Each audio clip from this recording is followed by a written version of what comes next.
नमस्कार दोस्तों, स्वागत है आप सबका अल्टीमेट टेक सपोर्ट चैनल में। आज हम एक्सेल सॉफ्टवेयर को कैसे ओपन करेंगे और कितने प्रकार से ओपन कर सकते हैं, तो आज हम बताने जा रहे हैं। तो आप लोग ध्यान से देखिएगा और इस एक्सेल सॉफ्टवेयर के अंदर फीचर्स के बारे में इसके बताएंगे। तो ये वीडियो बहुत ज़्यादा इंफॉर्मेटिव होने वाली है, तो आप बने रहेंगे चैनल पर। तो आइए देखते हैं। चलिए दोस्तों, सबसे पहले हम अपने एक्सेल को कैसे ओपन करेंगे, किस किस तरह से ओपन कर सकते हैं उसको सीखते हैं। तो सबसे पहले हम स्टार्ट मेनू पर क्लिक करेंगे और ऑल ऐप्स में जाकर एक्सेल को सर्च करेंगे। नीचे रहा हमारा एक्सेल, एक्सेल पे क्लिक करेंगे। ये रहा मेरा पहला तरीका ओपन करने का। तो दूसरे तरीके पे जाते हैं। सर्च बार में टाइप करेंगे EXCEL एक्सेल और इस पर क्लिक करके इस तरह से भी ओपन कर सकते हैं। ये रहा हमारा दूसरा तरीका।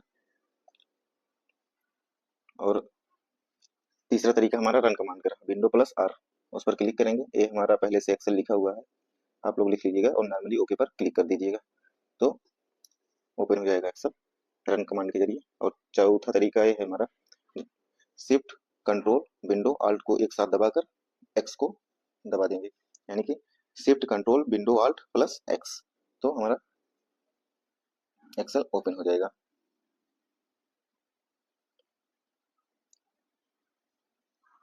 Shift control window alt plus x दबाएंगे तो हमारा एक्सेल ओपन हो जाएगा।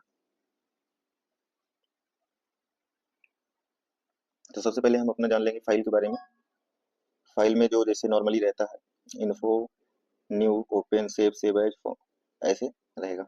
और इंसर्ट होम पे जाएंगे, इंसर्ट पे जाएंगे, page layout, data, review, view, developer, ऐसे हम एक सारे हमारे टैब्स हैं। और इसके अंदर जो नीचे हमारे ऑपरेशंस दिख रहे हैं, जो डेटा पर परफॉर्म करके डेटा को मॉडिफाई अपडेट करते हैं, उसके नीचे वाला जो दिख रहा है ये हमारा सब रिबन कहलाता है। यहाँ से वहां तक मतलब पूरा जितना दिख रहा है ऊपर का, जितने ऑपरेशन दिख रहे हैं सब हमारे रिबन कहलाएंगे। ये हमारा रिबन लिखा भी हुआ है, जिससे हम जानेंगे ये रिबन है। और ये हमारा रहा सेव का ऑप्शन। जैसे हम किसी डाटा पर परफॉर्म कर रहे हैं तो उस पर नॉर्मली क्लिक कर देंगे तो सेव हो जाएगा।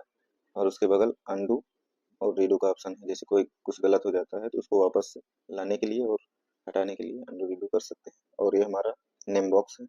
जैसे हम किसी सेल पर क्लिक करेंगे उस सेल को बता देगा वो कौन सी सेल है। जैसे F6 पर क्लिक करें तो F6 शो करने लगा, 1 2 3 4 5 6 6 वाला सेल है तो F6 शो कर रहा है। जैसे हम A1 पर क्लिक करेंगे तो A1 शो कर रहा है।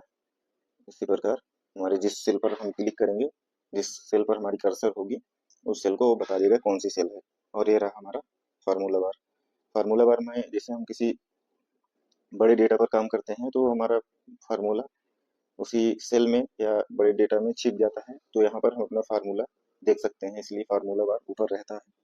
और अपने फार्मूला को चेक कर सकते हैं सही लिखा है या गलत लिखा है, ये पता लगा सकते हैं और उसमें देख सकते हैं। तो चलते हैं शीट पे। उससे पहले लेकिन देखेंगे अपने रो और कॉलम के बारे में। ये रहा हमारा 1 2 3 4 5 जो दिख रहा है हमारा रो है। और रो की संख्या आप लोग जानते होंगे, अगर नहीं जानते हैं तो जान लीजिएगा, 10,48,576 होता है। रो की संख्या हमारा 10,48,576 होता है। ABCDEFGH जो दिख रहा है ये हमारा कॉलम है। और ये कॉलम की संख्या हमारी एक सीट में होती है 16,384। रो की संख्या 10,48,576 होती है और कॉलम की संख्या 16,384 होती है। और आते हैं अब सीट पर। ये हमारा जो दिख रहा है ये हमारा एक सीट है। और इस जो सीट है ये हमारे वर्कबुक के अंदर आती है। तो हम अपने एक वर्कबुक में कई सारी सीट इंसर्ट कर सकते हैं। जैसे जैसे हमें कई सारे डेटा रहते हैं तो एक वर्कबुक में कई सारे सीट इंसर्ट कर सकते हैं। इंसर्ट करने के लिए प्लस वाले आइकन पर क्लिक करेंगे और ये नए सीट इंसर्ट हो जाएगी। इसी प्रकार हम कई सारी सीट इंसर्ट कर सकते हैं। और इस सीट को कोई नाम देना हो, जैसे एम्प्लॉय डेटा है तो एम्प्लॉय लिख सकते हैं। जैसे हम लिखेंगे एम्प्लॉय डेटा, जैसे इसमें स्टोर करेंगे तो एम्प्लॉय लिख सकते हैं। रीनेम में जाकर माउस का राइट बटन क्लिक करेंगे और रीनेम में जाकर इसको लिख सकते हैं, ताकि मुझे पता रहे इस सीट में कौन सा डेटा है हमारा। तो जैसे एम्प्लॉय डेटा है तो एम्प्लॉय लिख देंगे, और इसको डिलीट करने के लिए माउस का राइट बटन क्लिक करेंगे और सीधे से जाकर ऊपर डिलीट कर देंगे। इसी प्रकार हम शीट को इंसर्ट और डिलीट कर सकते हैं, रीनेम कर सकते हैं।